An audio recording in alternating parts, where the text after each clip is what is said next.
Good evening, my name is Hugo Chavez, and I will be talking to you guys tonight about what makes up the world's strongest army, armed forces. The most powerful armed forces in the world is that of the United States, composed of seven components within the Department of Defense. One, the Public Health Services. Two, the National and Oceanography Administration. And of course, the five most common branches: United States Army, United States Air Force, United States Marine Corps, and the Coast Guard, the United States Coast Guard. Article 2 of the United States Constitution appoints the President of the United States as the Commander-in-Chief. He or she will have oversight of the military armed forces at any time. He or she then in return appoints the Secretary of Defense, who oversees as a civilian all the other branches under the Department of Defense. United States Army. The United States Army, being served in the Army for over 22 years, I can tell you that it's not one day same as the other. It's always a different thing. Even if you expect the same, trust me, there will be minor things to go ahead and change. It began in 1775, appointed by none other than Commander General George Washington. He went from a militia service unit to an actual military composed uniformed services.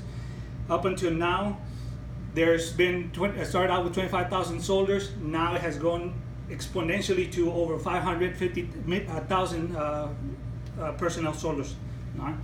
That's only one branch. The second branch, components of the United States Army, are the United States Reserve, which are part-time soldiers to the federal government, and then two, the State National Guard, which again belongs to the state. On a federal mandate under Title 10, they are activated to serve under the federal government.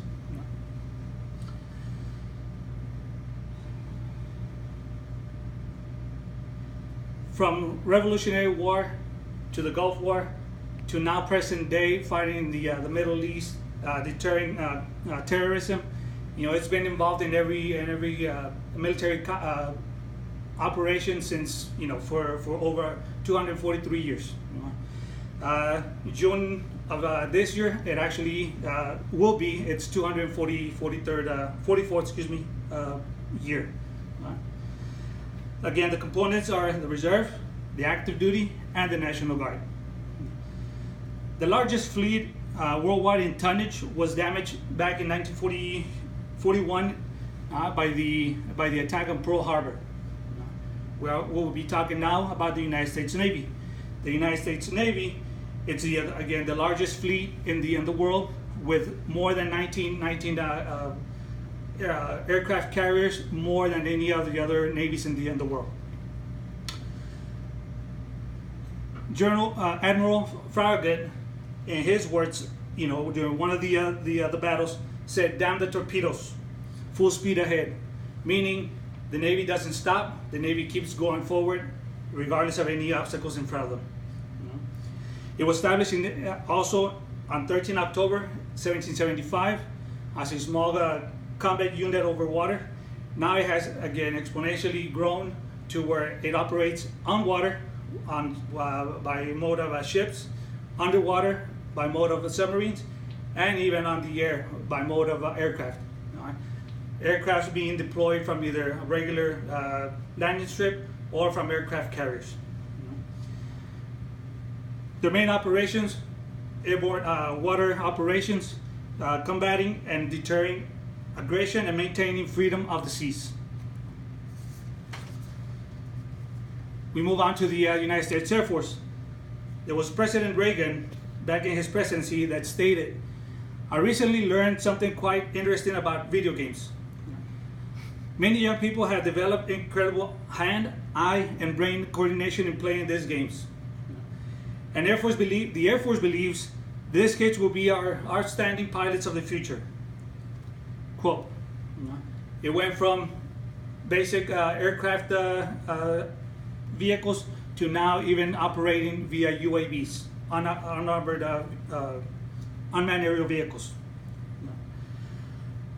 The Air Force consists of over 300,000 airmen and women, Again, grown from what used to be supervised by the United States Army, went to an Air Force Corps, Air Force Service Corps, and then now the Air Force Department of the Air Force. United States Marines. What can we say about the United States Marine? One of the most popular services of the Department of Defense. Why? I have no clue, because the Army is the best. Nonetheless, they have no department in itself. They operate as a component to the Department of the Navy. It's often misconstrued that they belong to the Navy, but again, it does not belong to the Navy. It works for the Navy, but it belongs to the Department of the Navy. The Marines gained their most common nickname, Teufelsfreund in German, which translates to devil dog. They received this nickname by the German officers during the Battle of Belleau in 1918 during World War I, because they would not surrender, they would not retreat, they would always attack and move forward. United States Coast Guard. The United States Coast Guard is a two-timing service to the United States. It operates federally under Title 10 to the Department of Defense, when in upon the mandate of the Commander-in-Chief, the President of the United States, and it also operates under law enforcement operations under the Department of Homeland Security, performing duties no more than 12 nautical miles off the coastlines.